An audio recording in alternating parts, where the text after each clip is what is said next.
Very warm wishes to all my viewers. Today we are going to start with class 12 physics. So if we talk about physics, then जो class 12 में आप पढ़ेंगे in physics, you will be learning about electromagnetism. So in this electromagnetism, अगर आप इसे भी further categorise करना चाहेंगे, so it will B categorised into two parts. Number 1, electrostatics, and number 2, it will be categorized into electrodynamics. तो पूरी आपकी जो 12th की फिजिक्स है that can be categorised into electrostatics and electrodynamics. अब जो ये दो कैटेगरीज हैं इसको फर्दर हम समझने के लिए देखेंगे कि आप इलेक्ट्रोस्टैटिक्स में क्या पढ़ेंगे. सो first of all just look at the word electrostatics. So it can be broken down into two parts, electro and statics, where your electro stands for electricity or something related to electricity, and static मतलब आपको पता ही है that is at rest.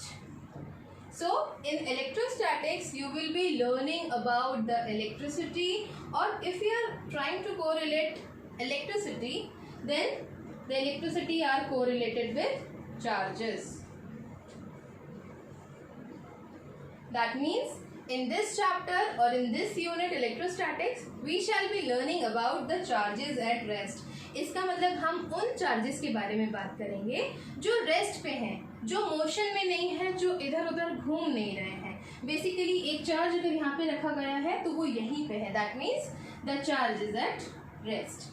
Whereas electrodynamics है, इसमें आपका आएगा charges. Dynamics मतलब होता है motion. That means charges in motion. जैसे आपका एसी करंट हुआ और भी बहुत सारे टॉपिक्स हैं. सो दैट जैसे आपका ईएमआई हुआ एंड ऑल. तो ये सारे टॉपिक्स आपके इलेक्ट्रोडायनेमिक्स में आएंगे. So the first unit of class 12 physics is electrostatics. मतलब इस पूरे यूनिट में we shall be learning about the charges which are at rest. ठीक है, उनके बारे में हम पढ़ेंगे. Okay, so let us start with the electrostatics chapter. Let us start with the introductory part and let us discuss about the charges. अब क्योंकि हमने बात की है कि इलेक्ट्रोस्टैटिक्स चैप्टर जो है that is about the charges at rest, तो सबसे पहले ये समझ लें कि चार्जेस क्या होते हैं. What are charges? यस, आप लोगों ने बहुत जगह सुना होगा कि यहाँ पे पॉजिटिव चार्ज है, नेगेटिव चार्ज है, बट चार्जेस होता क्या है? What do you mean by charges? So basically charges is something which is developed by a materialistic object which has the property to attract और रिपेल. ठीक है, which has the property to attract और repel. मतलब charges में वो electrostatic properties होती हैं, वो इलेक्ट्रिकल प्रॉपर्टीज होती हैं जो अट्रैक्शन भी कर सकती हैं और रिपल्शन भी कर सकती हैं. ओके, अब इसके साथ हम देखते हैं कि चार्जेस का एग्जिस्टेंस कैसे हुआ. I mean charges already present होंगे हमारे एनवायरनमेंट में, बट उनकी डिस्कवरी कैसे हुई. So let us talk about the discovery of charges. तो बेसिकली 600 BC में there was a Greek philosopher name Thales. Thales कौन थे? एक ग्रीक फिलोसोफर थे जिसने चार्जेस की डिस्कवरी की, जिसने पता किया कि चार्जेस जैसे भी कुछ होता है which has the property to attract और रिपेल द मटीरियलिस्टिक ऑब्जेक्ट्स. ठीक है, तो ये चार्जेस के बारे में है. फिर धीरे धीरे जब उन्होंने चार्जेस को और स्टडी किया, then they came about a conclusion that there are two types of charges. The charges are of two types. So if we talk about the types, those are of two types, that is positive charge and negative charge. So the positive charge can be denoted by positive sign plus, and negative charge can be denoted by the sign negative. ठीक है, तो फिर हमने धीरे धीरे पता किया कि there are two different types of charges, positive and negative. Positive is denoted by positive plus sign and negative is denoted by negative sign. उसके बाद हमने थोड़ी सी और प्रॉपर्टी समझने की कोशिश की. Then we came to know that there are few very important properties of the charges. That is, number one, charges have the property of attraction. They tend to attract each other and they have the properties of repulsion. ठीक है, अब attraction किस किस के बीच में होगा? भाई बहन है. ठीक है, अगर एक भाई है और एक बहन है, दोनों में लड़ाई कैसी होगी? कंपैरेटिवली कम होगी. बट अगर एक भाई और दूसरा भाई है तो उनमें लड़ाई खूब सारी होगी. तो ऐसे आप याद रख सकते हैं कि अट्रैक्शन किस किस में होगा? जब एक पॉजिटिव और एक नेगेटिव चार्जेस होगा. That is when there are two different charges, और इसको हम अपनी फिजिक्स की टर्मिनोलॉजी में कहते हैं अनलाइक चार्जेस. अनलाइक चार्जेस मतलब two different charges. And repulsion कब होगा? जब either there will be negative और नेगेटिव चार्ज या पॉजिटिव और पॉजिटिव चार्ज. बेसिकली आपके चार्जेस सेम होने चाहिए, पॉजिटिव पॉजिटिव और negative negative. So these type of charges are known as like charges. Like charges. So by this we can conclude that there is an attraction between two unlike charges and repulsion between two like charges. ठीक है, चाहे वो positive positive हो तब भी repulsion होगा, negative negative हो तब भी रिपल्शन होगा. ठीक है, this was about the charges. ना अब थोड़ा सा चार्जेस और मास के बीच में डिफरेंस को स्टडी कर लेते हैं, जो कि आपके एग्जाम में 2 मार्क्स क्वेश्चन में आ सकता है. The difference between charges and masses. Okay, so basically हम एक अगर चार्ट बना ले, चार्ज एंड मास. सबसे पहला डिफरेंस अभी जस्ट हमने देखा, charges can B of two types. ठीक है, टू टाइप्स के चार्जेस होते हैं, that is positive and negative. That is positive and negative. Whereas mass can only be positive. क्या आपने कभी मास को नेगेटिव होते हुए देखा है? No. Mass is never negative. Mass is always a positive quantity, whereas charges are positive as well as negative. ठीक है. Number 2 point. Charges can be conserved. Conserve. तो चलो, जब ये वर्ड आया ही है कंजर्व, तो let us discuss the property of conservation. आपने इसे पिछली क्लासेस में पढ़ा होगा, conservation of energy. Isn't it? That is, energy can neither be created nor be destroyed, but it can be transferred from one form to another form. Kinetic energy potential में convert हो सकती है, potential kinetic में convert हो सकती है. ठीक है, सो that is the energy is conserve. At the same time, if we talk about the charges can also be conserved. That means charges can neither be created nor be destroyed, but they can be transformed from one form to another or transferred from one body to another. ठीक है, वो भी हम detail में आगे upcoming classes में देखेंगे. Whereas अपने मास की अगर हम बात करें, so mass is not conserved. Mass is not conserve. ठीक है, मतलब मास में लॉ ऑफ कंजर्वेशन आपका नहीं लगता है. Okay, then we talk about the quantization. Third property, ठीक है, इसको भी हम डिस्कस कर लेते हैं अभी, that is charges can be quantized और not. So first of all let us talk about quantization. Let us understand about the term quantization. ठीक है, तो अब क्वांटाइजेशन आप टर्म अगर आप देखेंगे तो आपको आइडिया आएगा कि ये वर्ड किसी वर्ड से सिमिलर है। तो ये किससे सिमिलर है बेसिकली? यस, आप सोच के बताइए। Yes, that is it is related to the word quantity.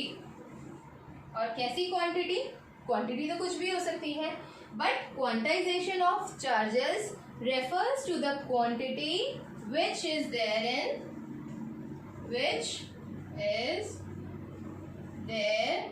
in fixed amount। Fixed amount में होती है। अब फिक्स्ड अमाउंट से आप क्या समझते हैं? ठीक है, अगर मैं बोलूँ कि फॉर एग्जांपल हमारे पास एक बॉडी है, कोई भी बॉडी आप एज्यूम कर सकते हैं, सपोज आपके पास एक बॉडी है ए ना। अगर मैं ये बोलूँ कि मैं इसे 1.5 कूलम चार्ज देना चाहती हूँ, will I be able to give it 1.5 coulomb charge? Yes, the answer is no, I won't be able to provide 1.5 coulomb charge. The reason behind it is that the charges are quantized, that means they are there in fixed amount, or the charges are in integral values। इसका मतलब जो भी आपके charges की value होगी वो integers में होगी, मतलब n that is equal to, it starts from 1 2 3 4 and so on। so there will be integral value of charges। Charge कभी 1.5 नहीं होगा, 2.5 नहीं होगा, 3.5 नहीं होगा, 3.25 नहीं होगा। it will be 1 charge, 2 charge, 3 charge, 4 charge, 5 charges। ठीक है, so quantization of charge, इसे हम थोड़ा सा डिटेल में और पढ़ेंगे आफ्टर स्टडिंग द डिफरेंस, कि चार्जेस हमेशा इंटीजर्स में होते हैं, दैट इज होल नंबर्स में होते हैं।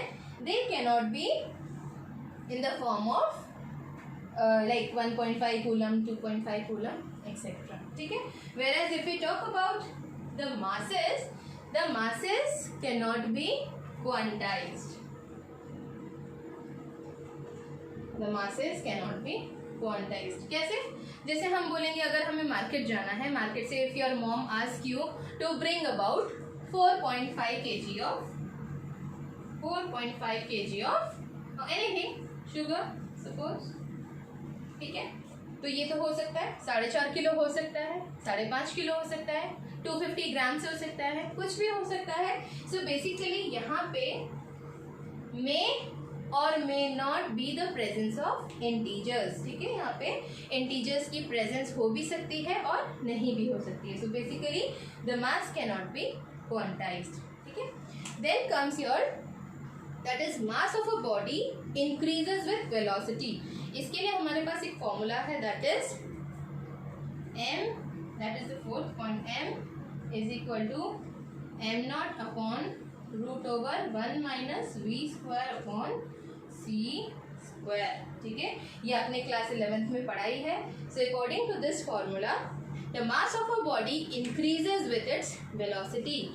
जैसे जैसे आपकी वेलोसिटी बढ़ती है वैसे वैसे एक बॉडी का मास बढ़ते हुए रिप्रेजेंट होता है। ठीक है, वेयरएज चार्जेस के केस में ऐसा नहीं है। चार्जेस के केस में this the formula is applicable, but mass के केस में जैसे जैसे मास बढ़ता है वैसे वैसे स्पीड बढ़ती है और vice versa. Okay, so this is about the difference between charges and masses.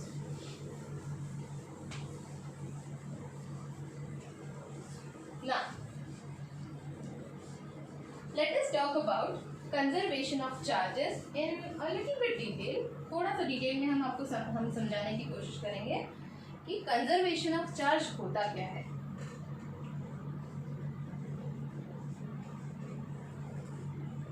Conservation of charge. ठीक है, जस्ट अभी हमने देखा कि जैसे कि कंजर्वेशन ऑफ एनर्जी होता है वैसे ही कंजर्वेशन ऑफ चार्जेस भी होता है। That means the charges can neither be created nor be destroyed but they can be transformed from one body to another. एक हम बहुत अच्छा से एग्जांपल लेके समझने की कोशिश करते हैं।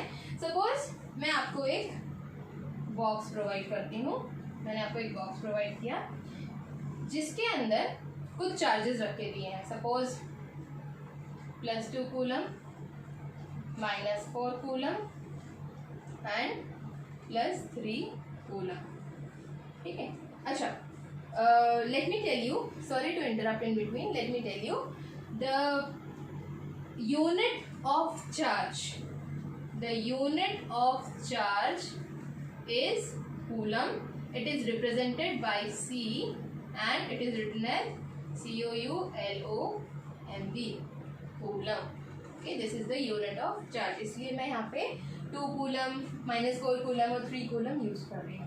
So now I have provided you with a box in which I have given you 3 charges और ये box ऐसा है, it is completely evacuated. That means it is completely sealed, that there is no scope of any kind of entry or exit. ठीक है, अब now I am asking you to shake it well.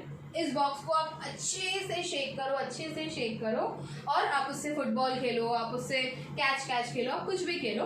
सो आपको ये box मैंने दिया है, charges भरे में, इवैक्यूएटेड बॉक्स है। सो बेसिकली अब क्या होगा, अब मैं आपको बोलूँगी कि आप 1 घंटे बाद मेरे पास आना एंड अगेन आपके पास ये सेम बॉक्स है। तो हम क्या करेंगे, उसमें अगेन हम चार्जेस देख रहे हैं। तो एक 1 कूलम में कन्वर्ट हो गया है, एक -5 कूलम बन गया है और तीसरा चार्ज हमारा x है, दैट इज अननोन है। अब मैं आपको बोल रही हूँ कि you have to find out the value of x। तो आप कैसे फाइंड आउट करेंगे?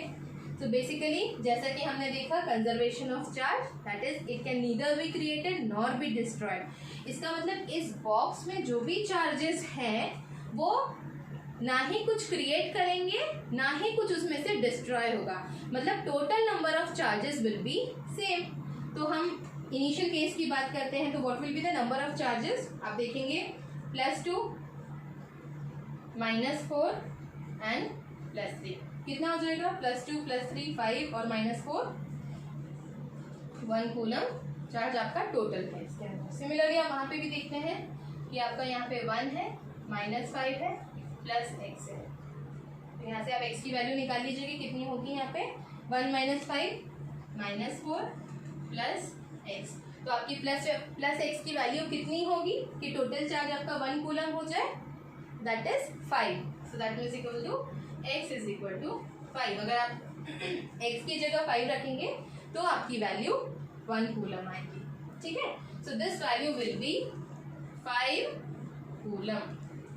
This is about your conservation of charge. Charges ऐसे कंजर्व होते हैं, they can never be created nor be destroyed. Total system में जितने चार्जेस थे उतने ही चार्जेस आपके सिस्टम में ही रहेंगे।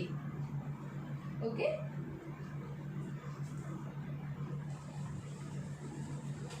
Okay, the next topic is quantization of charge. ये भी जस्ट हमने अभी डिस्कस किया, थोड़ा सा और डिटेल में डिस्कस करेंगे।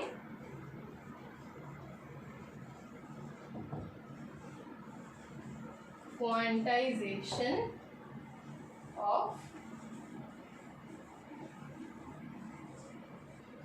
चार्ज। ठीक है, क्वांटाइजेशन से जस्ट अभी हमने ये पढ़ा कि the charges which are available in fixed amount. ठीक है, तो अब हम जब चार्ज की बात करते हैं तो दिस इज द, यहाँ पे this is the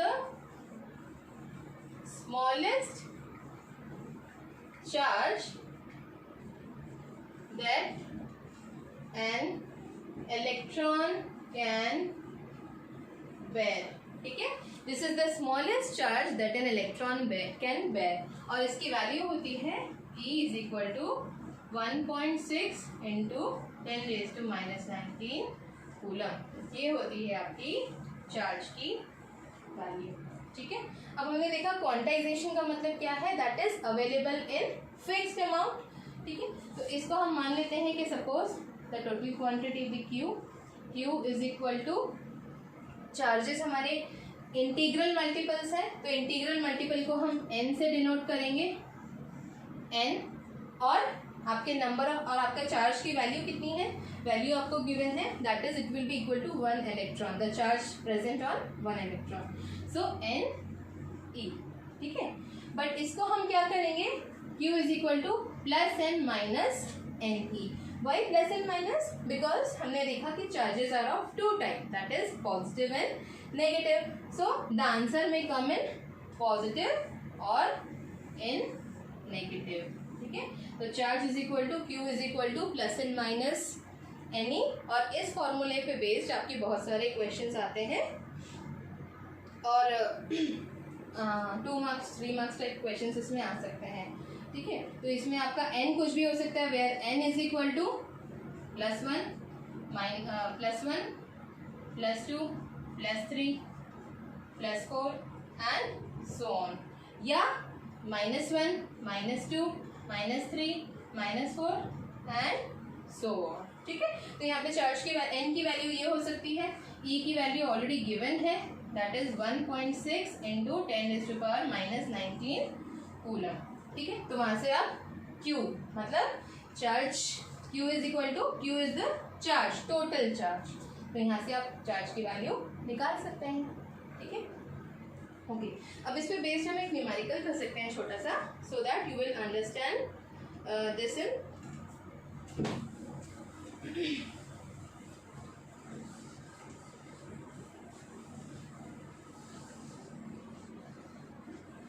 okay. So the numerical is, the question number 1 is, suppose you have a body or you can say a rod,